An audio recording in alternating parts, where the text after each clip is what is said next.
오늘 이 말씀을 처음 읽으신 분도 계실 것이고, 욥이라는 사람이 나오긴 나오는데 그 사람이 누군지 잘 모르시는 분도 계실 것이고, 또 이거 보면 뻔히 아시는 분도 계실 겁니다. 그런데 한번 내용을 자세히 잘 보셨습니까? 정말 사람이 당하는 고난 중에 이런 고난을 겪을 사람이 있습니까?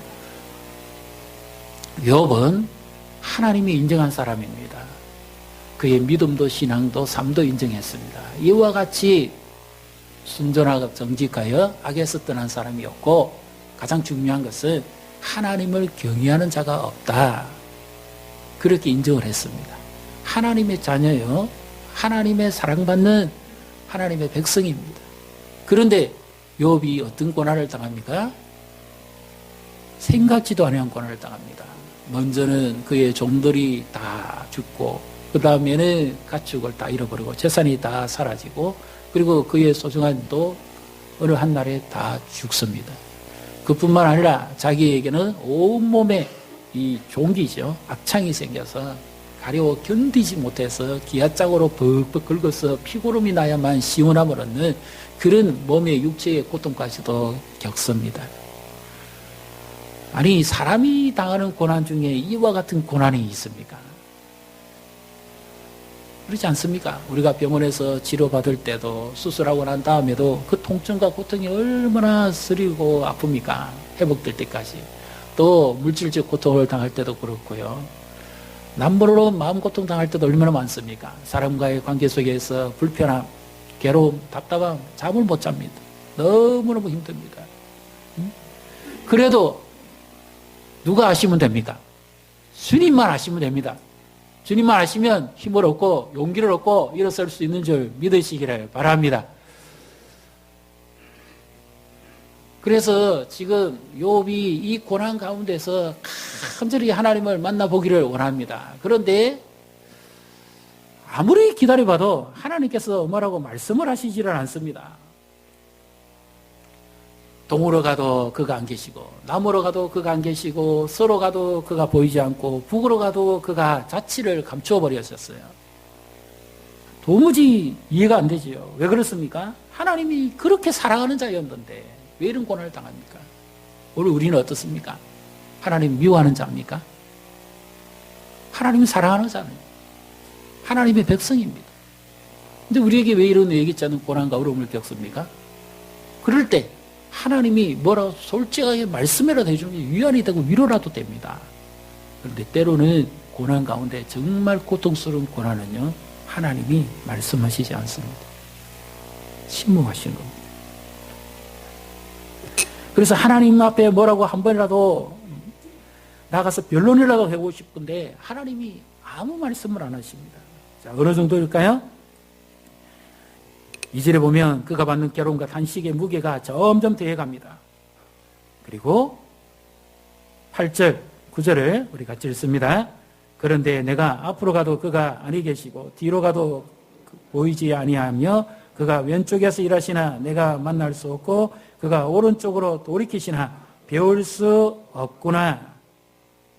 이때가 어느 때인 줄 아십니까?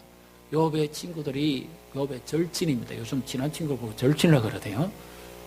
엘리바스 그리고 두 친구들 합이 3명입니다. 욥은 참 친구도 좋은 친구를 뒀어요. 그런데 이 친구들이 와서 욥이 고난당하고 괴로워하는 이 소식을 듣고는 제일 먼저 아무 말도 하지 않습니다.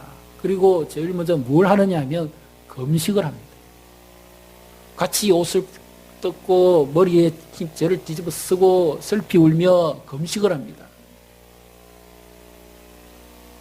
얼마나 좋은 친구입니까? 욥이 고난당할 때 그 친구의 마음을 헤아려서 함께 울어주고 괴로워해주고 아파해줄 수 있는 이런 사람이 있다면 복이지요. 그래서 함께 울고 함께 아파하고 함께 기뻐하고 함께 세워주는 이런 우리 교회와 공동체가 되기를 주님의 이름으로 축복합니다. 얼마나 좋습니까? 너무나 좋잖아요. 그런데 여기서 가만히 있었으면 참 좋은데 아무리 자기들이 금식하고 고난 함께 겪어봐도 답이 없습니다. 원인은 모르겠어요. 그래서 그들이 하는 말이 있습니다. 우리나라 사람은 유독 관심이 많습니다. 남다른 애정이 많아요. 때로는 가만히 있으면 참 좋을 때도 있는데 가만히 있지를 못합니다. 뭔가 자꾸 그래요. 그래서 원인을 이야기해 보려고 합니다. 고난받는 원인. 내가 아무리 생각해봐도 네가 이런 고난을 당한 것은 정말 이런 거는 사람이 당할 수 없는 일이다. 어떻게 한 자식을 한꺼번에 달려? 어떻게 이럴 수 있느냐? 그래서 그가 어떻게 말합니까? 네가 하나님께 우리가 모르는 죄 지은 적 없느냐? 욥은 정직하고 순전한 사람입니다. 하나님도 인정한 사람입니다. 그런데 아무리 생각해봐도 이해가 안 되니까 풀리지 않으니까 너 우리 모르게 지은 무슨 죄가 있느냐? 그렇지 않으면 어떻게 이런 일이 있을 수 있느냐? 고통당하고 괴로운 사람에게 입을 다물고 가만히 기다리고 기도해 주는 것이 위로가 됩니다. 근데 우리는 자꾸 궁금해지고 원인을 자꾸 묻고 싶어요. 고난의 원인을 자꾸 들춰내고 싶습니다. 그건 전혀 도움이 안 됩니다. 원인은 아무도 모릅니다. 그래도 누가 알아만 주면 됩니까? 주님 알아주면 됩니다. 요즘은 이 찬양을 잘 안 부르더라고요. 그런데 제가 전유연회 때만 해도 새벽 기도 때나 어떤 기도에 마치고 나면 연세 드신 분들이 늘 이 찬양을 많이 불렀습니다. 그리고 눈물을 주르르 흘리고 그랬습니다. 남편이 애미겨서 소갈이 하는 거, 자식이 속상해서 마음 아픈 거, 괴로운 거, 집안 일 안 되는 거, 다 그때는 누구 탓으로 돌아옵니까? 여인 탓으로 돌아옵니다. 그리고 또 자녀들이 일 안 되는 거, 걱정되는 이런 거 다 괴롭잖아요. 그러면 그 괴로움과 아픔을, 그 가슴을 가지고 와서 하나님 앞에 나와 기도하고 찬양하는데 누가 만드는지도 모르겠고 이게 어떻게 된 것도 모르겠는데 하여튼 이 찬양을 했습니다. 한번 같이 해보실래요? 이 찬양입니다. 아시지요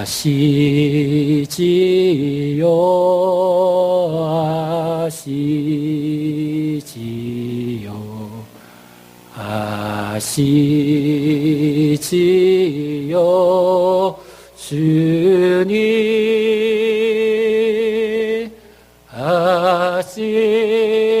아시지요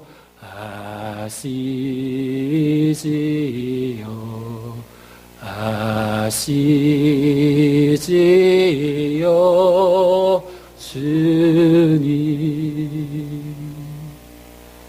이 찬양 보면 그냥 눈물을 그냥 흐르는 거예요.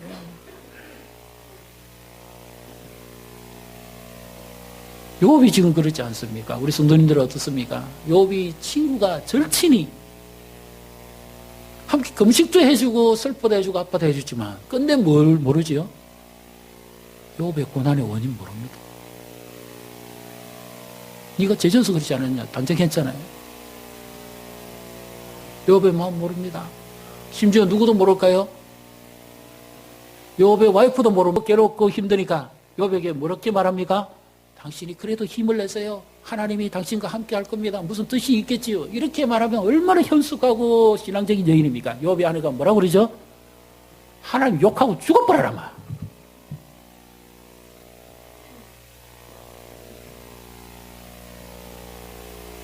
한평생을 같이 살아온 여인이 이런 말을 합니다.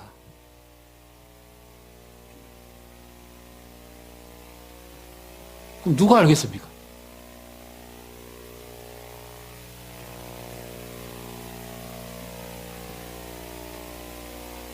친구도 모릅니다.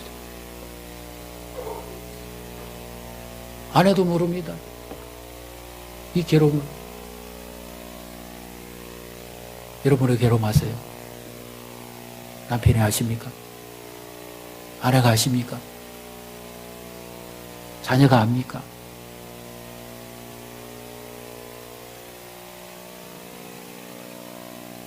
고난 가운데서는 정말 함께 해줄 사람이 적다는 겁니다. 그리고 그 마음을 정말 내 마음을 있는 그대로 헤아려주고 받아줄 사람은 정말 귀합니다.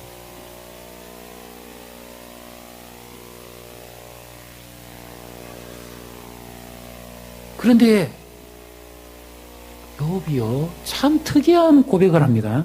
어떤 고백을 합니까? 10절 한번 보십시오. 하나님께서도 침묵하고 하나님마저도 있다고 가만히 계신데 욥이 너무너무 놀라운 고백을 합니다. 10절을 같이 읽습니다. 그러나 내가 가는 길을 그가 아시나니 그가 나를 단련하신 후에는 내가 순금같이 되어 나오리라. 아멘.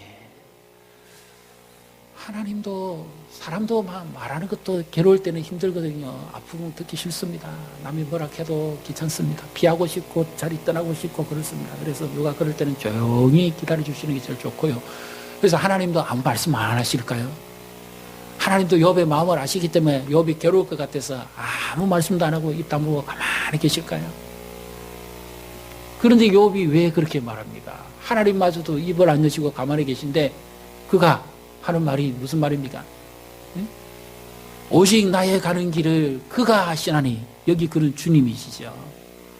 그가 나를 단련하신 후에는 내가 정금같이 나을 것이다. 지금 고난의 원인도 모르면서 뭘 안단 말입니까?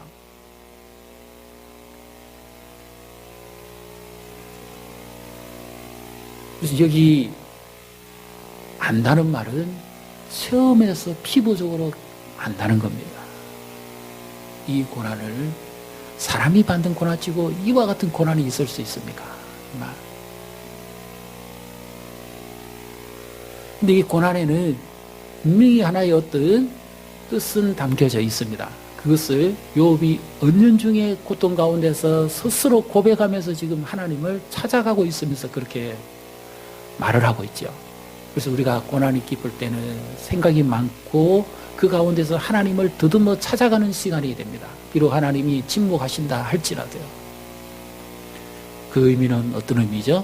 내가 이 연단을 받고 난 다음에는, 연단, 마치 도공이 그 공예품을 굽기 위해서 멋진 백자나 청자나 아니면 글작품을 구워내기 위해서 이 하루에 집어넣었을 때 불순물은 다 사라져버리고 완전히 순수한 결정체만 나오는 거죠. 그 다음에 뭐 주물이라든지 거머니라든지 이런 거를 재련하고 연단시킬 때 깨끗한 순금입니다. 순금은 몇 프로입니까? 99% 이상이죠. 그래서 완전한 순수한 정금같이 이렇게 만들어내기 위해서 하나님께서 나에게 이 고난을 허락하셨다 하는 것은 그가 인정을 합니다. 그러나 여전히 그럼에도 불구하고 그의 원인을 모릅니다. 오늘 우리 성도님들의 형편은 어떻습니까? 마음고생하시는 것, 가정의 어려움, 경제적인 힘듦, 예기치 않는 관계의 어려움, 이 모든 것들 원인을 아십니까? 모릅니다. 그런데 성경이 하나의 답을, 힌트를 줍니다. 어떤 답을 줍니까? 야고보서 1장 3절에 보면 너희가 여러 가지 시험을 만나거든. 여러 가지 시련, 마치 이 재련하는 것 같은 불 속에 집어 넣어 순수한 액체를 걸러내는 것처럼 그런 고난을 당하거든. 온전히 기쁘게 여겨라. 그 다음에 뭐죠? 너희 믿음의 시련이 불로 연단하여도 없어지지 아니할 온전한 믿음의 인내를 만들어낼 것이다. 그렇게 말씀합니다.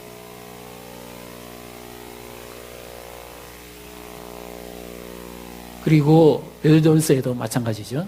너희의 그렇게 연단된 그 믿음이 그리스도 예수의 날에 심판주로 오실 그 주님께 영광을 돌리게 할 것이다. 여기도 무엇은 가르쳐주지 않습니까?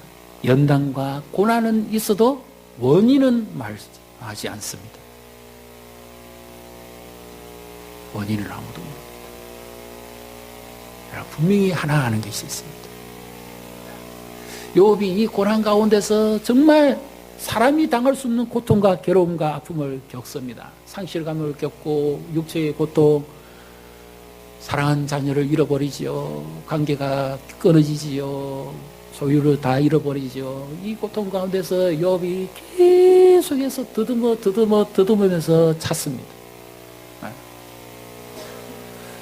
그래서 육체의 고난을 겪고 마음의 고난을 겪으니까 뭔가 생각이 바뀝니다. 예를 들면 이와 같은 겁니다. 우리가 고난을 당할 때 성경에도 보면 이런 말씀이 있죠. 고난 당하기 전에는 내가 그릇 행하였더니 이 고난을 겪고 난 다음에 비로소 내가 하나님의 법을 사랑한다. 하나님의 그 뜻을 비로소 깨달아 아는 성숙한 자가 됐다. 그와 같은 말씀이거든요. 우리 남자분들은 잘 아시고 요즘 여자분들도 군대 가지 않습니까? 이 민간인이 입소해가지고 육체적 훈련을 받습니다. 정신적 교육을 받습니다. 군사훈련을 받습니다. 그러면 몸도 고되고 마음도 지치고 정말 힘듭니다. 그런데 그럴수록 강인한 군인이 되어 가는 겁니다. 그럴 때 고된 군사훈련을 마치고 쉬는 시간에 이 교관이 사람을 또 울립니다. 어떻게 울리죠? 어머니 노래 불러봐라 그래요. 몸은 고달프고 마음은 지치고 막 힘든데 어머니 노래 불러라 그래요. 나실제 괴로움 다 잊으시고 그 노래 부르면 안 오는 사람 한 사람도 없어요. 집에 있을 때 응석 빠지고 철부지고 그렇게 어머니 해주는 거 그냥 오냐오냐 먹고 그래 했는데 직접 자기가 자기 몸 고달파가면서 그 훈련을 체험하고 고난을 겪어보니까 어머니한테 불행한 것이 너무 많고 너무 죄송스러운 거예요. 그래서 흔히 하는 말로 군대 가면 뭐 든다고요? 철든다. 성숙한다 그 말입니다. 그래서 우리가 고난을 당할 때에는 고난이 고난으로만 끝나버리면 아무 의미가 없습니다. 그거는 정말 고통입니다. 이 고난이 우리에게 성숙함을 준다면 그것은 또 하나의 의미가 있습니다.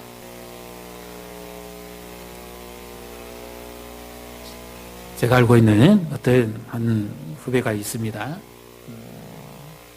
하나님께서 참 귀하게 쓰는 사람이에요. 그런데 그가 그렇게 변하게 된 한 계기가 있습니다. 하나님께서 선물을 딱 3개월 만에 어린도 모르게 하나님의 품에 안겼습니다.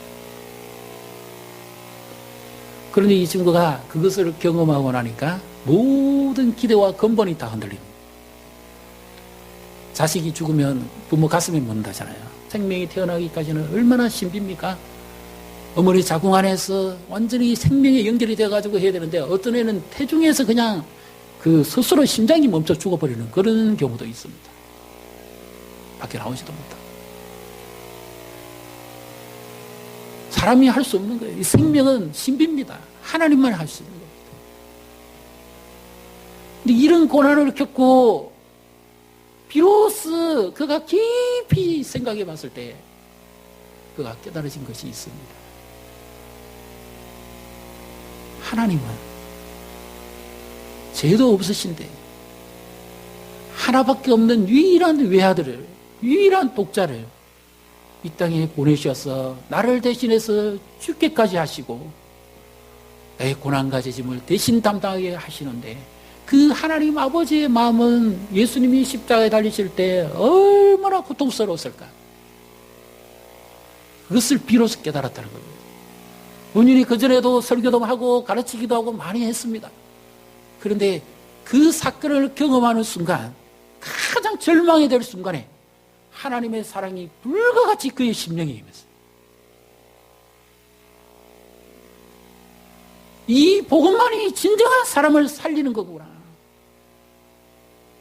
내가 사랑하는 아이를 하나를 잃어버린 것이 이렇게 가슴이 아프고 힘든데 하나님은 의로우신 그 아들을 죄인을 대신해서 세상에 보내시면서 그 아들을 십자가에서 내어놓으실 때 그 마음이 얼마나 아프셨을까. 얼마나 고통스러우셨을까. 비로소 하나님 아버지의 마음을 경험한 거지요. 그 이후부터 하나님의 말씀을 전하는데 그 속에 하나님의 불이 담겨 있습니다. 사랑이 담겨 있어요. 고난당한 자에게 친구가 됩니다. 아파하는 자에게 위로자가 됩니다. 진정한 하나님의 사랑이 무엇인지를 깨닫고 복음을 능력 있게 전하니까 교회가 깨어나기 시작. 영혼들이 깨어납니다. 교회 안에 불신자가 얼마나 많은지, 교회 안에 탕자가 얼마나 많은지요.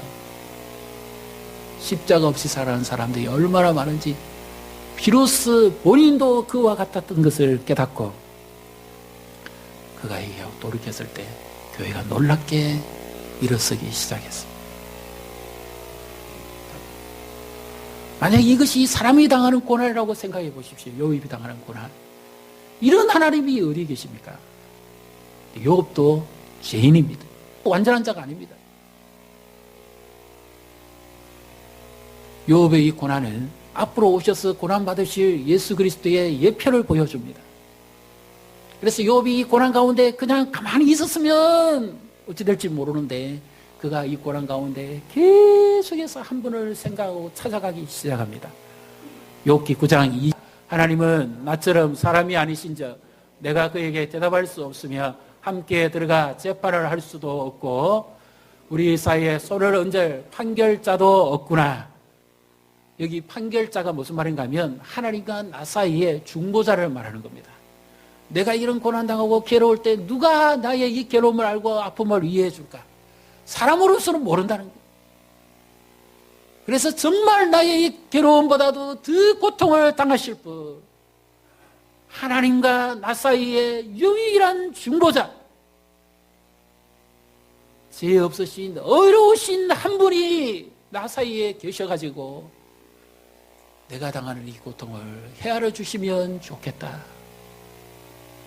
욥이 판결자 중보자를 찾기 시작합니다. 그래서 욥이 고난당하기 전에도 뛰어난 신앙을 가졌습니다. 저도 가까이 아픈 사람이 있어서 그 아픈 사람의 마음을 이해합니다. 집안에 육체 환자가 있으면 나머지 가족들 전부 마음의 환자입니다. 마음병입니다. 그 한 사람을 위해서 희생하고 애를 쓰고 고생하는 거요. 안 겪어본 사람 모릅니다.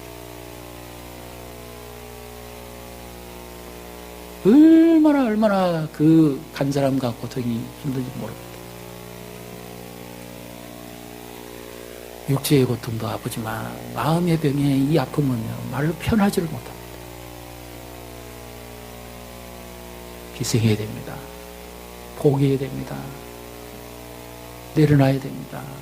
한 사람을 살리기 위해서, 한 사람을 건강하게 회복시키기 위해서 온 가족이 다 희생해야 됩니다.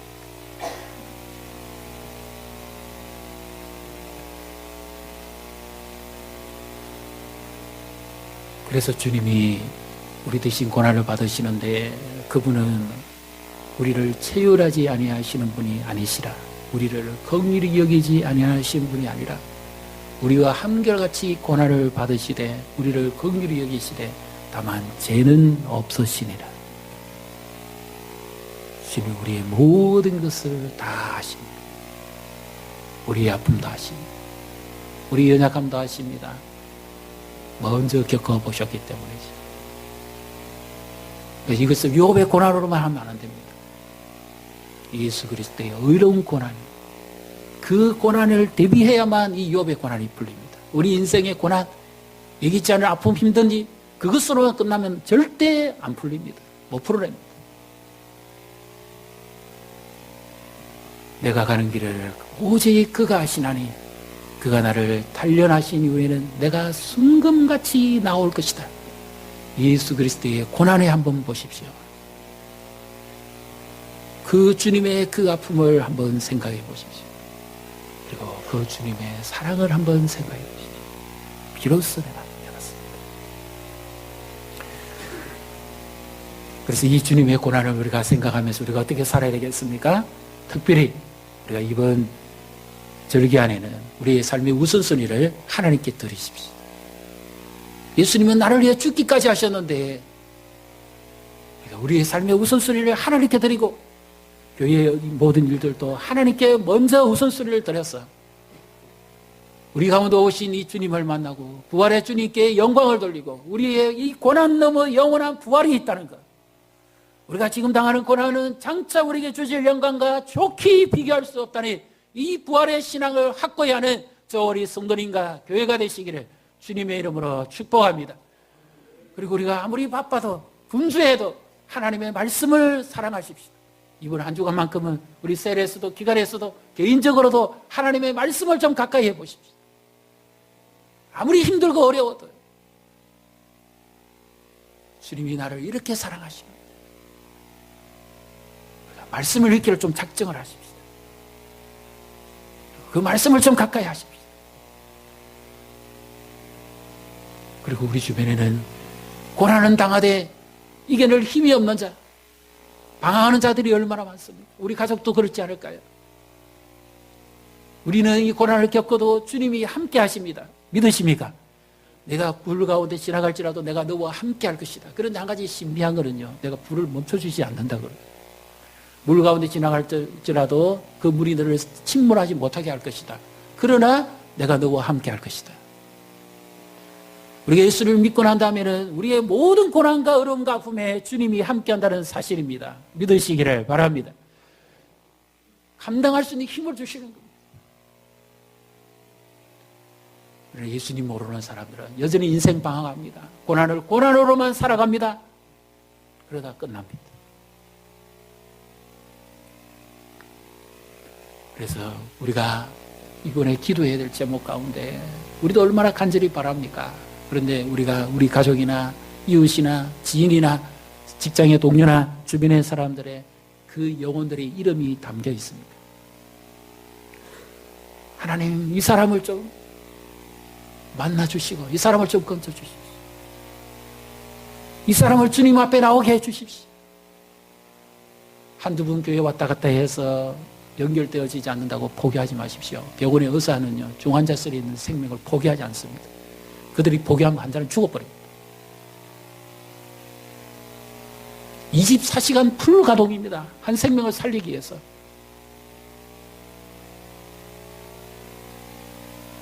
영혼을 살리기 위해서 한두 번 애써보고 안 된다고 포기해버리면 그 영혼은 어떻게 되겠습니까? 만약에 주님께서 우리를 포기했다면 우리는 이 자리에 있겠습니까?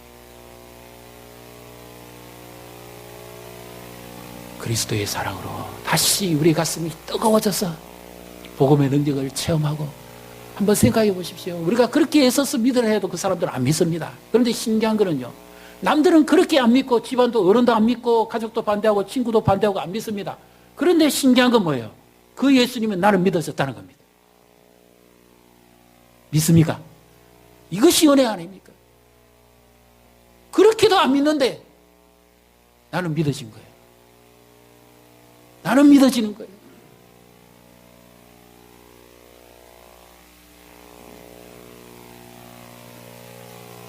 구원의 감격을 회복하고 사십시다.